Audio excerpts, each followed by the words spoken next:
अपना कमिट किया था कि हमारी सरकार केंद्र में बनेगी तो हम अलग राज्य बनाएंगे। भारतीय जनता पार्टी ने इस बार लोकसभा के चुनाव में 400 प्लस जीतने का लक्ष्य रखा है और इस लक्ष्य की प्राप्ति के लिए सभी को कुछ न कुछ अलॉटमेंट कर दिया गया है। झारखंड को भी इसके तहत अपनी तरफ से बेहतर प्रदर्शन करने के लिए कहा गया। हालांकि झारखंड में लोकसभा की स्थिति को देखें तो 2014 के चुनाव से ही यहाँ पर बहुत अच्छा प्रदर्शन रहा है भारतीय जनता पार्टी का। दूसरे दलों को सिर्फ एक ही सीट मिल पाई है।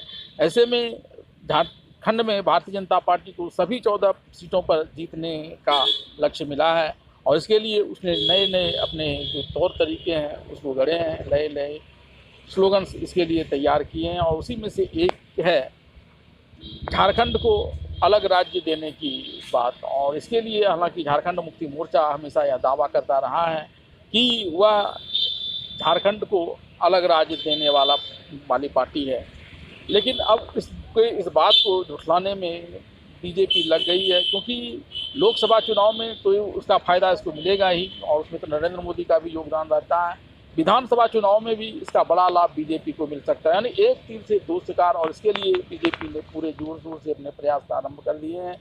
इसका कहना है कि शिबू सोरेन ने तो नरसिम्हा राव की कुर्सी बचाने के लिए उससे सौदेबाजी कर ली थी, पैसे लिए थे, लेकिन वो सौदेबाजी झारखंड को अलग राज्य करने के लिए नहीं हुई थी। यानी जरा भी उसकी रुचि झारखंड को अलग राज्य करने में नहीं थी, बल्कि यह भारतीय जनता पार्टी थी जिसने यह वादा किया था कि उसकी सरकार अगर केंद्र में आती है तो झारखंड को अलग राज्य का दर्जा दिया जाएगा बिहार से बांट करके। और ऐसा ही किया जब अटल बिहारी वाजपेयी प्रधानमंत्री, तो पहले ही सरकार में उसने प्रयास किया था, हालांकि तब उसकी सरकार गिर गई थी, लेकिन बाद में फिर जैसे उसकी सरकार आई उसने 2000 नवंबर को झारखंड को बिहार से बांटकर अलग राज्य का एक तोहफा झारखंड वासियों को दे दिया। नहीं, शिबू सोरेन के परिवार से भी शिबू सोरेन नहीं थे सदस्य। और भारतीय जनता पार्टी ने जो अपना कमिट किया था कि हमारी सरकार केंद्र में बनेगी तो हम अलग राज्य बनाएंगे, तो 98 में पहली बार सरकार बनी अटल बिहारी वाजपेयी जी के नेतृत्व। तो आप सबको ध्यान में होगा 99 में ही बिल सदन में पेश करने की कोशिश हुई तो बड़ा हंगामा हुआ था, तो किसी कारण से पारित नहीं हो पाया और सरकार गिर गई थी 13 महीना। फिर 99 में वाजपेयी जी के नेतृत्व में सरकार बनी तो 15 नवंबर 2000 को झारखंड बना। कहने का अर्थ ही क्या है कि आज अगर हम झारखंड राज्य में हैं तो ये देन भारतीय जनता पार्टी।